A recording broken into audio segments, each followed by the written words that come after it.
and why it's important to have it. Uh, so far, he hasn't gotten a whole lot of bills per se. Uh, Most of it is just explanation of benefits, which basically is like a pre-bill.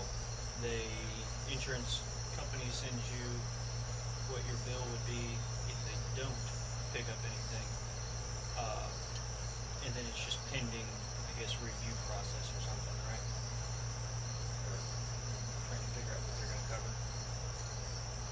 Basically telling me if I didn't have insurance, what I would be responsible for. Right. And then later on down the line, they send you an actual bill saying this is what you owe, which he's only gotten one of those in. He's got a couple other bills that they didn't pick up at all yet. We just have to resubmit them. So uh, I took all of his bills and itemized them basically into categories, split up stuff. So if it's just a hospital bill, broke it up into pathology and radiology and all that other crap to give you an idea of how expensive it would be if you get sick and you don't have insurance. So he's going to read off the subjects or the way I broke it up, and I'm going to tell you exactly how much so far pending the what he owes is. Again, this is, imagine you don't have insurance. This is how expensive it would be. And what are we in, 6 weeks? How long have you since you were diagnosed? About 6 weeks. Okay, so this is just 6 weeks worth of bills. All right. What's the first thing on the list? Copays. Copays. So far, he's paid out $235 out of his pocket, which isn't that bad. But that's just beginning. Next. Oh, my handwriting sucks. Family physicians, these are those like crappy, just urgent care type places. $362.01. Supplies. Supplies. These are itemized on doctor's bills or hospital bills. I imagine they're just random things they use. $349.27. Room and board, I guess. Room. Yeah, this is how much the hospital.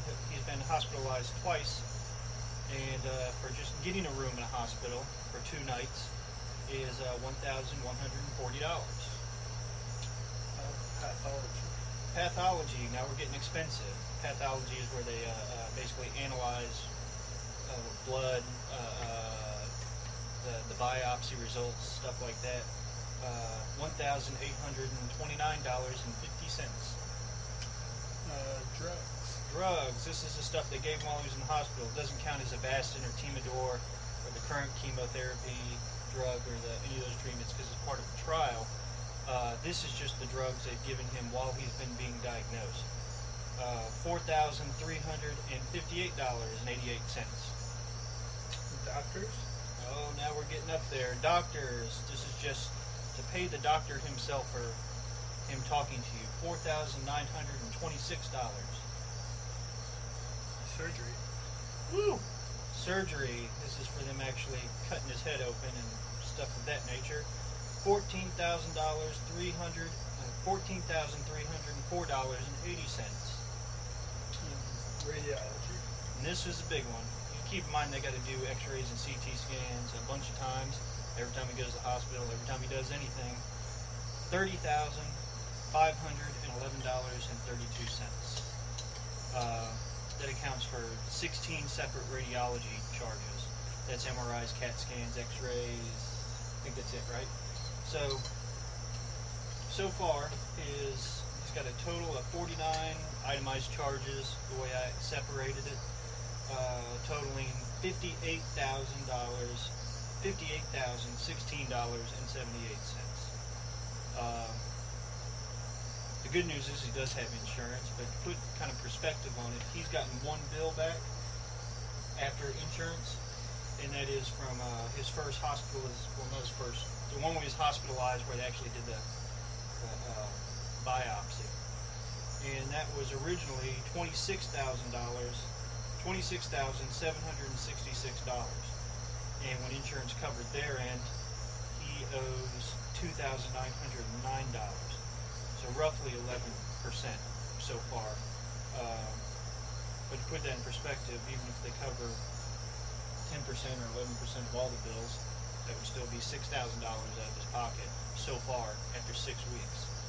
Uh, there's going to be, basically another at least 10 months worth of doctor visits just for while he's on chemo. So,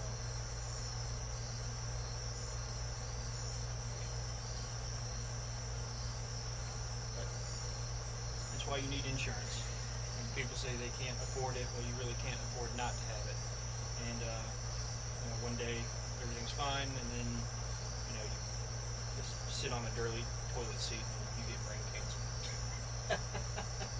Really don't know what caused it, so you can't really rule it out. Um, that's it. So if you don't have insurance, get insurance because it's going to save your ass in the long run.